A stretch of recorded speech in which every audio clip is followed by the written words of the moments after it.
So, very good morning to one and all. Welcome to VLSA. Once again, welcome to VLSA class, unit number 4. So, design for testability. Okay, in the design for testability, in the last class, we discussed about ad hoc testable design techniques. Right? In the last class, we discussed about ad hoc testable design technique. Now, let's go. In this class, we are going to concentrate on scan-based design techniques. Scan-based techniques. Okay. So in the scan-based technique, so as in the last class, we discussed about controllability and observability. So in the controllability and observability, you can these controllability and observability can be enhanced or increased by providing more accessible logic nodes with the use of additional primary input lines. Okay, by the use of additional primary input lines and multiplexers. Okay, by using this additional primary input line and multiplexer, we are going to increase the controllability and observability by providing more number of accessible logic nodes. Okay. However, but because of these additional primary input lines and multiplexers, so the use of additional, that is the additional IO pins, we are going to increase the use of more number of IO pins.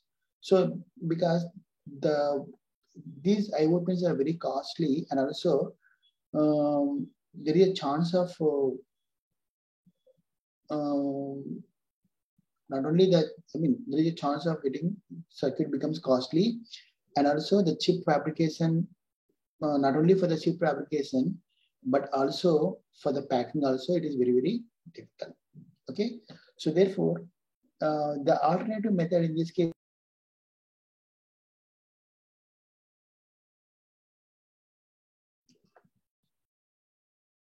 so the alternative method in this case is the use of scan registers with both shift and parallel load capabilities. Okay, the alternative method in this case is you can use scan registers with both shift and parallel load capability. So the scan design technique, basically it is a structured approach to design a sequence circuit for testing. Okay, basically this is the structured approach to design a sequential circuit for testing. And here the storage cells in the registers are used as observation points. Okay, in this scan-based technique, whatever the storage cells we are going to use as in the registers, they can be used as observation points and control points, or sometimes it can be used as both cases, both. Okay, so that is a observation as well as the control point. So by using this scan-based scan design technique, the testing of a sequence circuit is reduced to a problem of testing a combinational circuit. Okay, that is the main advantage of this scan-based technique. Okay, that means the testing of the sequence circuit is reduced to the testing of a combinational circuit. Okay, to the testing of a combinational circuit. That is the main important. So in general, basically the sequential circuit consists of, basically what is the sequence circuit? It consists of a combinational circuit, and also you're having some feedback circuit. That is, you can call it the storage. Feedback circuit is nothing more, you can call it the storage element. Okay, a sequence circuit basically consists of a combinational circuit and a feedback circuit, and this feedback circuit nothing but we can call as a storage element. So in this scan-based design, the storage elements are connected in the form of long serial shift registers. You can call it as a scan path. Okay, in the scan-based technique, we are going to use the storage element are connected to form a long serial shift register. Okay, long serial shift registers, and you can call this a long serial shift register is as a scan path. So shift registers. So that is shown in the figure. Now let us see the figure now here. Okay, this is the circuit diagram.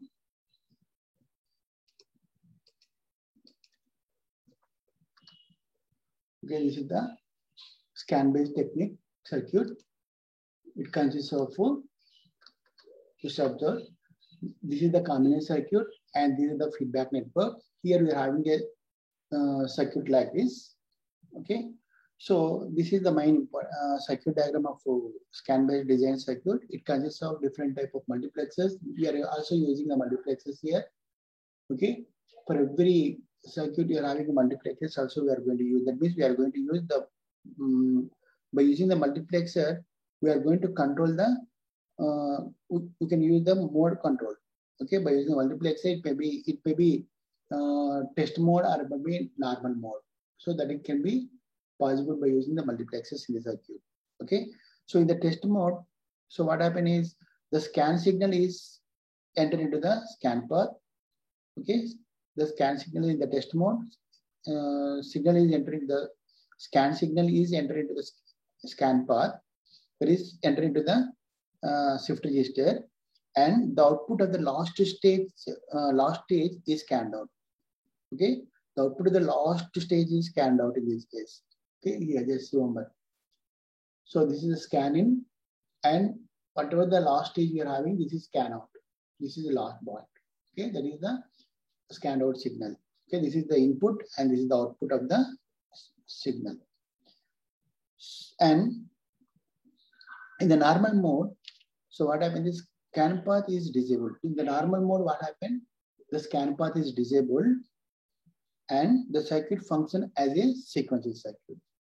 Okay, the circuit behaves like a sequential circuit. So remember, in the test mode, we are going to apply a scan signal by using scan signal. In this case, the signal is entered here, scan signal is entered, and this is the last bit of the latch. So that means the output, scan output will be entered, comes out here from this last bit.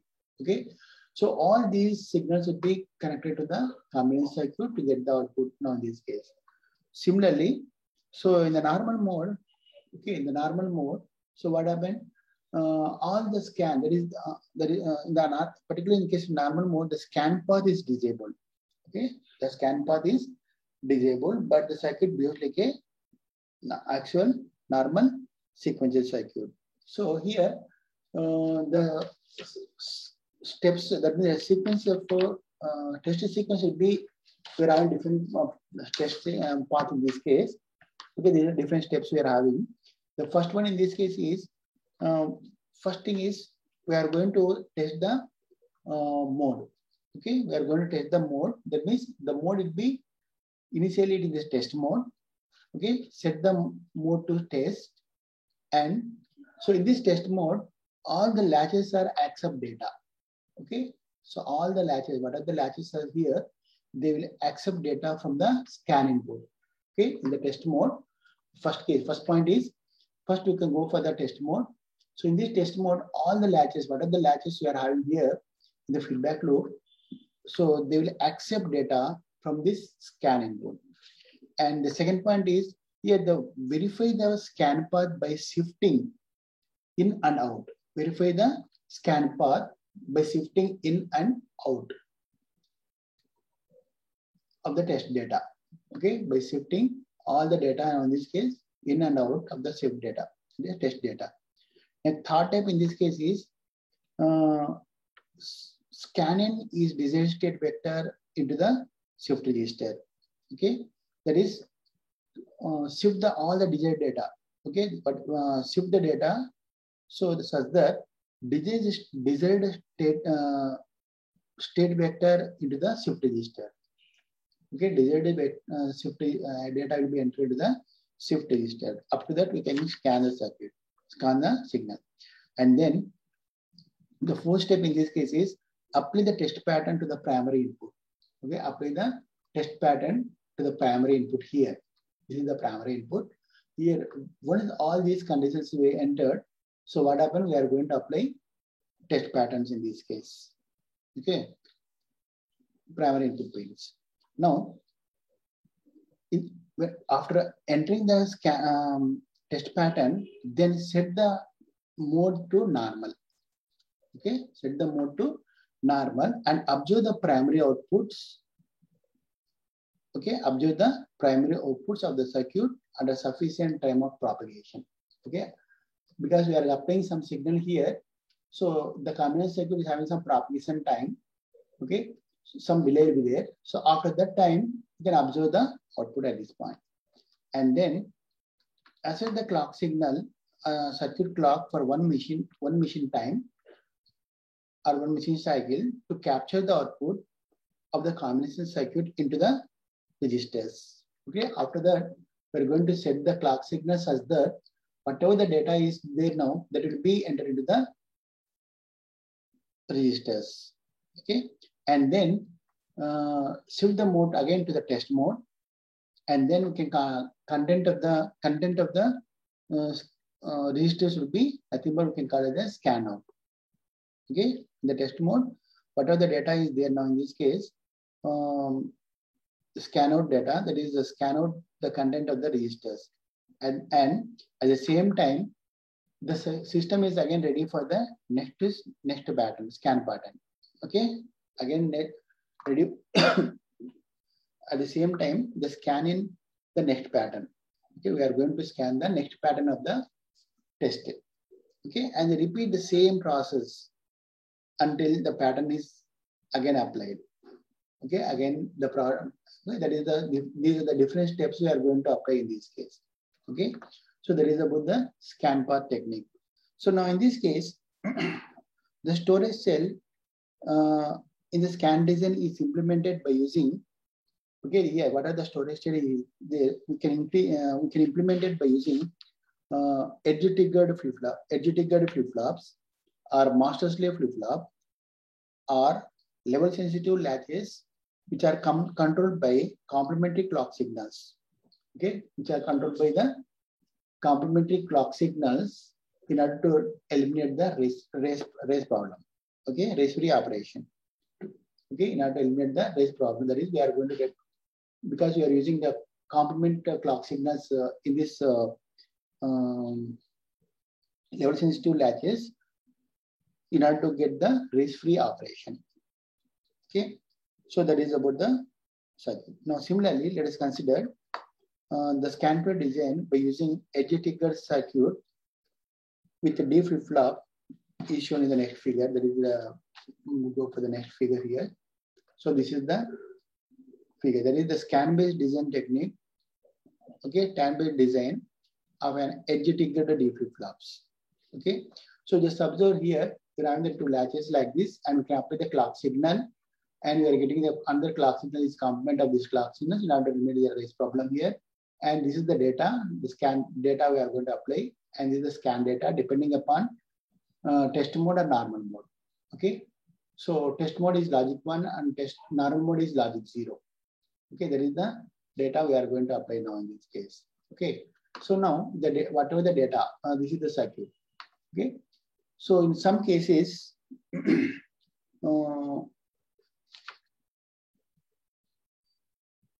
so in some cases, that for example, in large high-speed circuits, so a single clock pulse is not sufficient. So in that case, to overcome these difficulties, we are going to use the two separate clock signals. Okay, two separate clock signal, one for normal operation and one for the shift operation. Okay, one for normal operation and then for shift operation. Similarly, the most important approach among the scan-based design is level sensitive scan design. Again, level sensitive scan design. In this, this level sensitive scan design incorporates both level sensitive as well as the scan pass approach using shift registers. So in this case, we are going to use level sensitive scan design, level sensitive scan design, which consists of both level sensitive and also scan path approach using shift registers. Okay, so this scan path that is level sensitive scan design removes the hazards and races in the circuit. Okay, so that is the main, and also because of in this scan path technique, this what happens is automatic test pattern generated is also simplified in this case. Okay, also simplified.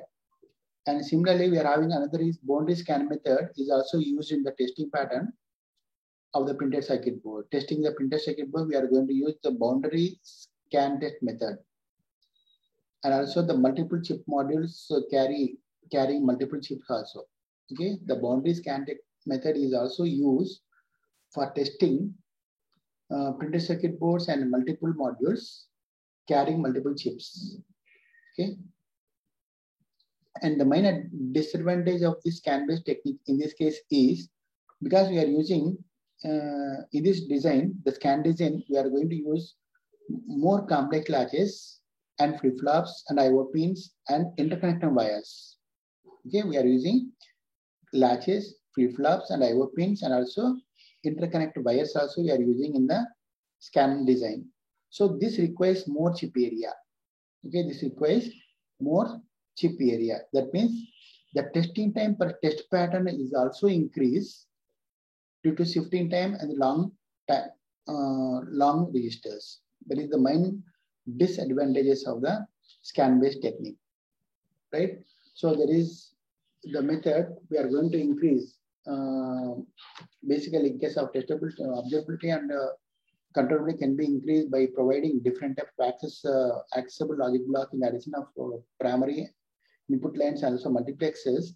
But what happens is we are going to increase the cost of the device so that in the fabric device. So that in order to eliminate this method, we are going to use the scan-based technique. Okay, and this is the structure of the scan-based technique. So in the next class, we can go for the built-in self-test. Okay, built-in self-test technique. In the next class, we can go for the built-in self-test technique. So this one, right?